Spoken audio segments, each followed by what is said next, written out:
எல்லாருக்கும் நமஸ்காரம். இன்னைக்கு 70வது ஸ்தோத்திரம். காமதேவ காமபால காமீகாந்த கிருதாகமக அனிர்தேசிய வபுர் விஷ்ணுர் வீரோநந்தோ தனஞ்சய. இன்னைக்கு ஸ்தோத்திரம் இதான் 70வது ஸ்தோத்திரம். காமதேவ காமபால காமீகாந்த கிருதாகமக அனிர்தேசிய வபுர் விஷ்ணுர் வீரோநந்தோ தனஞ்சய தான் சொல்லணும். அது எப்படி சொல்லணும்னா, காமதேவ காமபால காமீகாந்த கிருதாகமக அனிர்தேசிய வபுர் விஷ்ணுர் வீரோநந்தோ தனஞ்சய. இப்படிதான் சொல்லணும். காமதேவ காமபால காமீகாந்த கிருதாகமக அனிர்தேசிய வபுர் விஷ்ணுர் வீரோநந்தோ தனஞ்சய சொல்லணும். இதுக்கு அர்த்தத்தை பார்ப்போம்.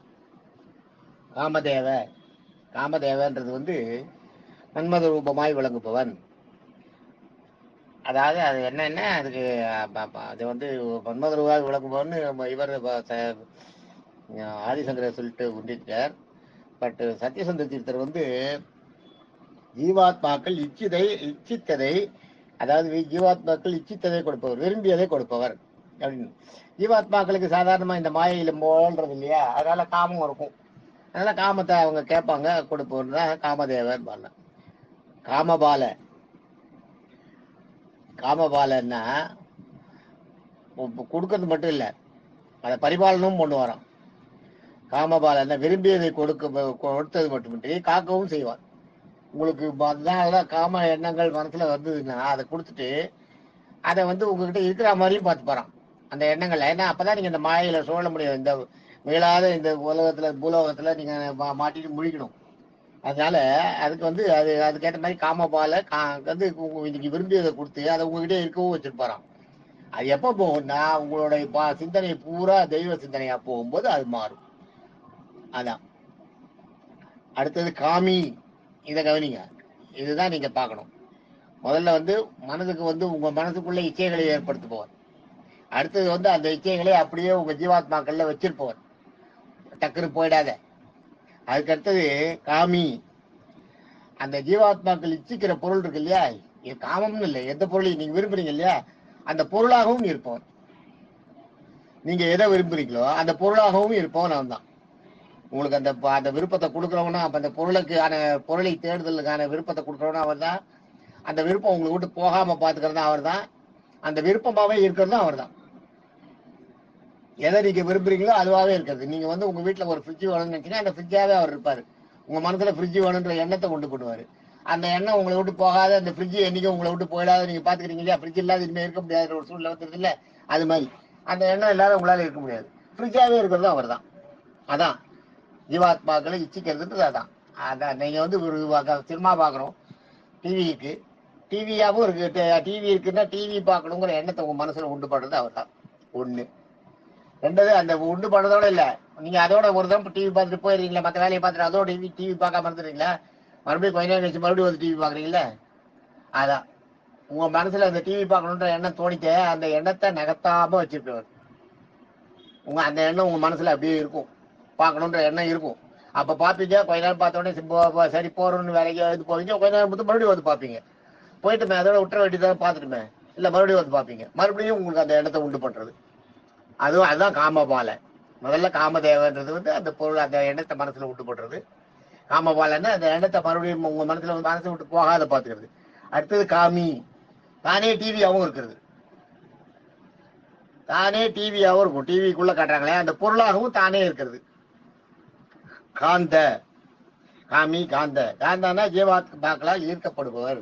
அதான் அந்த பொருளை காமிச்சு அந்த பொருளை பார்த்தோன்னு நீங்க போய் அந்த பொருளை வேணும்னு போய் அடையிறீங்க பார்த்தீங்களா, அதான் காமி காந்த. ரொம்ப இது நெருடான ஒரு நுட்பமான அர்த்தம். இதை நம்ம இதுக்கு மேல இதுல சொல்ல முடியாது, நீங்க என்னன்னு புரிஞ்சுக்கணும்.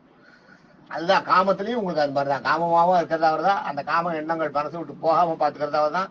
அந்த காமத்துக்கான பொருளாகவும் இருக்கிறதும் அவர் தான். அதே மாதிரி இந்த காமத்தை காமிச்சு உங்களை ஈர்க்கிறதும் அவர் தான். கிருதாகமக. கிருதாகமகன்னா கிருத பிளஸ் ஆகமன்னு அர்த்தம். கிருதன்னா செயல், ஆகமன்னா உண்டாக்குறது. யாக இத்தனை செயல்களையும் இந்த எண்ணங்களையும் உண்டாக்கி மனசு இது பண்ணி இவ்வளவு பண்ணார் இல்லையா, இது எல்லாமே அவர் தான். இதை எத்தனையும் உண்டு பண்ணினவர் அவர் தான். இந்த இந்த இந்த இந்த செயல்கள் எல்லாத்தையும் உங்க மனசுல, அதாவது பொருளை விரும்ப வைக்கிறது, விருப்பத்தை மனசை விட்டு போகாம பாத்துக்கிறது, விரும்பின பொருளாவே இருக்கிறது, அப்புறம் வந்து விரும்பிட்ட அப்புறம் அதை உங்க மனசுல காமிச்சு நீங்க யாருக்காட்டி டிவி ஓடுறத பார்த்த உடனே நம்ம வீட்டுல டிவி வாங்கணும், டிவி போடணும்னு தோணுது பாருங்க. அந்த காமிச்சு உங்களை ஈர்க்கிறது எல்லாமே அவன் தான். இத்தனை செயல்களுக்கும் அவன் தான் கிருதாகமம். இத்தனை செயல்களுக்கும் காரணமும் அவர் தான். அதுதான் கிருதாகம. அநிர்தேசிய ஒப்பு. நிர்தேசியன்னா நிர்ணயம் பண்றது. நிர்தேசியம்னா நிர்ணயம் பண்றது. இதுதான், இப்படிதான் இது அப்படின்றது நிர்ணயம் பண்றது. இவனுக்கா இவன் இவ்வளவு சாப்பிடுவான்னு சொல்றோம் இல்லையா, அது மாதிரி இவன் வந்து இவ்வளவு தூரம் ஓடுவான், இவனோட பலம் இவ்வளவு, இவனுடைய பலம் இவ்வளவு அப்படின்னு நிர்ணயிக்கிறோம் இல்லையா. அது அநிர்தேசியம்னா நிர்ணயம் பண்ணவே முடியாதான், அளவிட முடியாத அளவுக்கு வியாபித்திருப்போம். எந்த நீங்க இதுதான் இவனோட லெவல் இதுதான்றது நீங்க ஒரு அனுமானிக்கவே முடியாது. அந்த அளவுக்கு எங்கேயும் வியாபித்திருப்பவன் அப்படின்னு அர்த்தம். அனிர்தேசிய வபு. அனிர்தேசியன்னா அதான் வபுன்றது தனி வார்த்தை. வபுனா எங்கும் வியாபித்திருப்போம், நிர்ணயம் பண்ண முடியாதவன் முதல்ல. அடுத்தது எங்கும் வியாபித்திருப்பவன். வபுன்னா வியாபித்திருப்பது, எங்கும் வியாபித்திருப்பவன். விஷ்ணு மகாவிஷ்ணுவான எம்பெருமான். விஷ்ணுனாலே எங்கும் நிறைந்திருப்பவன் அர்த்தம். எங்கும் வியாபித்திருப்பவன், எங்கும் நிறைந்திருப்பவன், முதல்ல வியாபித்திருப்பவன், எல்லா இடத்துலயும் எங்கும் வியாபித்திருப்பவன். அது விபு. இது விஷ்ணு வந்து எல்லா இடத்துலயும் வியாபித்திருப்பவன். வீர, அனைத்திலும் வெற்றியே காண்பவன். வீர. அனந்த, அந்தம்னா அழிவு, அனந்தன்னா அழிவில்லாதவன். அனந்த. தனஞ்சயக. இந்த தனஞ்சயன்றதுக்கு ஒரு கதையை உண்டு. தனம்னா செல்வம், அஞ்சயன்னா அர்ஜுனன். ஞாபகம் வச்சுக்க, அஞ்சயன்னா அர்ஜுனன். அர்ஜுனனுக்கு செல்வத்தை கொடுத்தவர்னு சொல்றாரு இதுல. தனஞ்சயன்னா அதாவது திருதராஷ்டிரன் வந்து நாட்டை பிரிச்சு கொடுக்குறாரு அர்ஜுனனுக்கும் தர்மருக்கும் துரியோதனனுக்கும். திருதராஷ்டிரன் வந்து ஒரு நிலையில வந்து இல்லாட்டா இது சட்டை தீராது அப்படின்னு தெரிஞ்ச உடனே வெளியே போயிருக்க துரோணருக்கு பீஷ்மரோட வற்புறுத்தினாலையும் எல்லாத்தையும் கேட்டு நாட்டை பிரிச்சு கொடுக்குறாரு. பிரிச்சு கொடுக்கும்போது என்ன பண்றார், நல்ல நாடு, நல்ல வளமுள்ள செழிப்பான பகுதியெல்லாம் துரியோதனை கொடுத்துறாரு. ஒண்ணுமே இல்லாத காடுன்னா வனாந்திரம், வனம், பெரிய காடு. அந்த காட்டுல வந்து நீங்க நிர்வாகம் எல்லாம் பண்ண முடியாது. அந்த காட்டுல நீங்க யார் இருக்காங்க, யாரு நிர்வாகம் பண்ண முடியாது. மனிதர்களே இல்லாத காடு, காண்டவ பிரஸ்தம் பேரு. அந்த காண்டவ பிரஸ்தன்ற ஏரியா அஸ்தினாபுரத்தை வந்து இவங்களுக்கு கொடுத்துட்டு காண்டவ பிரஸ்தன்ற ஊரை வந்து தர்மர் கொடுத்துறாரு. காண்டவ பிரஸ்தன்ற ஊரை தர்மர் கொடுத்த உடனே கிருஷ்ணன் வந்து என்ன பண்றாரு, அர்ஜுனனை கூட்டு போய் இதுதான் உன்னோட இடம், பெரிய காடு, மனிதர்களே கிடையாது. இந்த காட்டை அழிச்சு எல்லாத்தையும் மாநகரமா உருவாக்கணும். நான் ஒரு நகரமா நிர்மாணிக்கணும். இந்த இடத்துல நகரம் நிர்மாணிச்சேன்னா, இப்ப புதுசா ஒரு இடம் உருவாச்சுன்னா ஜனங்க வந்து சேருது இல்லையா, அது மாதிரி தானா மக்கள் வந்து சேருவார்கள். இதை ஒரு நகரமா நிர்மாணிக்கணும். அதுக்கு நீ என்ன பண்ணு, முதல்ல அம்பு விட்டு இந்த காட்டை அழின்ற. அந்த காட்டை அழிக்கிறான், அர்ஜுனன் அழிக்கும் போதுதான் அதுல இருந்தா ஒரு நாகம் வந்து அந்த தன்னோட குட்டிகள் எல்லாம் வந்து அந்த நெருப்புல இருக்கும்போது நாகம் வெளியில போயிருக்கு, இற தேட போயிருக்கு. அந்த கதை நான் அப்புறம் தனியா சொல்றேன். இற தேட போயிருக்கு, சுருக்கமா இப்ப சொல்லிடுறேன். இற தேட போயிருக்கிற நேரத்துல வந்து அர்ஜுனன் விட்ட அம்பால அந்த காடு அழிஞ்சு போகுது. அதை நாக குட்டிகள்லாம் செத்து போகுது. செத்து போன உடனே இந்த நாகம் என்ன பண்ணுது, நாகமே கொஞ்சம் தீயில பட்டுக்கிட்டு புண்ணாகி தப்பிச்சு ஓடி போய் கர்ணன் கிட்ட சரணடையுது. சரணடையும் போது கர்ணன் கிட்ட சொல்லுது, நான் வந்து அர்ஜுனனை கொல்லணும்.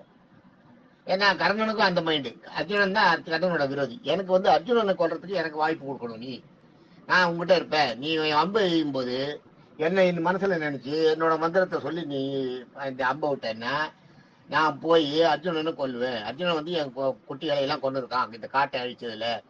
என் குட்டிகள்லாம் இருக்கு, என் குட்டிகளை எல்லாம் பார்க்காத கொண்டுட்டான். அதனால இவன் நான் கொல்லணும், அந்த வஞ்சம் எனக்கு இருக்கு. அவன் கொன்னாதான் நான் சாவேன். அது வரைக்கும் நான் உன்னுடைய அஸ்திரத்துல, உன்னோட இதுல மந்திர கட்டுப்பாட்டுல நான் இருப்பேன். என்ன ஏத்துக்கோ, நான் உங்ககிட்ட சரணடைஞ்சிருக்கேன். முதல் தரம் என்ன விடு. சப்போஸ் ஒரு தரம் அர்ஜுனன் தப்பிச்சா கூட நான் திருப்பி வருவேன், எனக்கு திருப்பி வர சக்தி உண்டு. ரெண்டாவது தரம் வருவேன், ரெண்டாவது தரம் நீ விடு என்ன, ரெண்டாவது தரம் விட்டு என்ன நிச்சயம் நான் அர்ஜுனனை ஓய்ச்சிடுவேன் அப்படின்னு சொல்லி அந்த நாகம் வந்து கர்ணன்கிட்ட தஞ்சம் போகிறது. அந்த கதை நான் அப்புறம் தனியா சொல்றேன், அது ஒரு கதை இருக்கு. அந்த இது அந்த மாதிரி அந்த அந்த வனத்தை அழிக்கிறான்.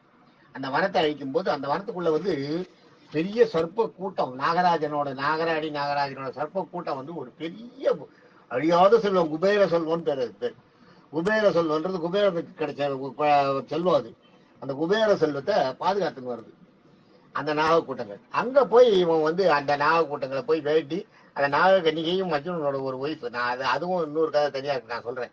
நாகலோகத்திலயும் அர்ஜுனனுக்கு சம்பந்தம் உண்டு.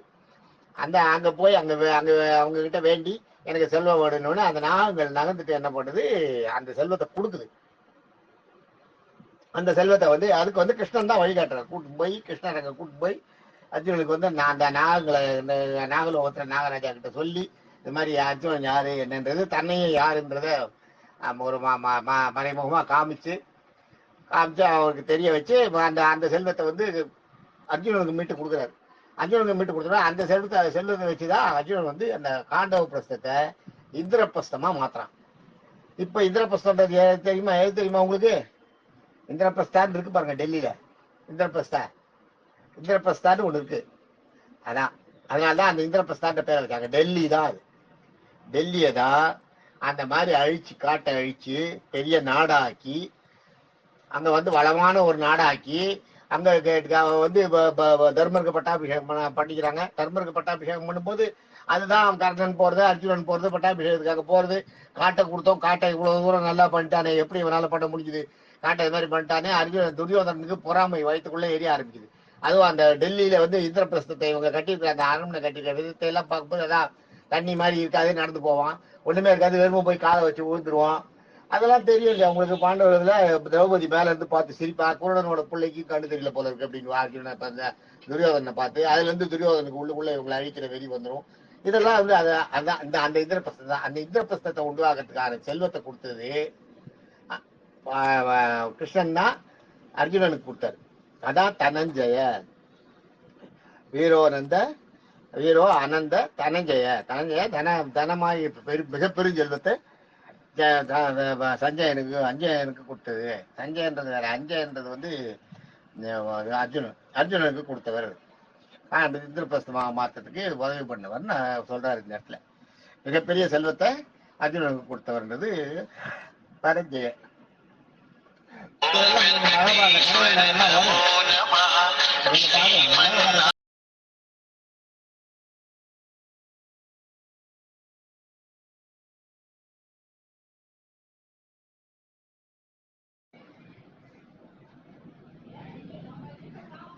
இன்னைக்கு வந்து இந்த நேற்றுக்கு வந்து 656 வரைக்கும் பார்த்துருந்தோம். 56 வரைக்கும். இன்னைக்கு வந்து 657 காமதேவ, 658 காமபால, 659 காமி, 660 காந்த, 661 கிருதாகம, 662 அனிர்தேசிய, 663 விபு, 664 விஷ்ணு, 665 வீர, 666 அனந்த, 667 தனஞ்சய. ஆக இன்னைக்கு 657 இருந்து 667 வரைக்கும் பார்த்துருக்கோம். இதுல 11 திருநாமம் இன்னைக்கு பார்த்தது. 11 திருநாமம் இன்னைக்கு நம்ம 11 திருநாமம் பார்த்துருக்கோம். இது வரைக்கும் நம்ம பார்த்துக்கிறது 667 வரைக்கும் பார்த்துருக்கோம். 11 திருநாமம் பார்த்துருக்கோம். இது வரைக்கும் 70 ஸ்தோத்திரம் பார்த்தாச்சு. 667 திருநாமங்களை பார்த்துருக்கோம். தேங்க்யூ.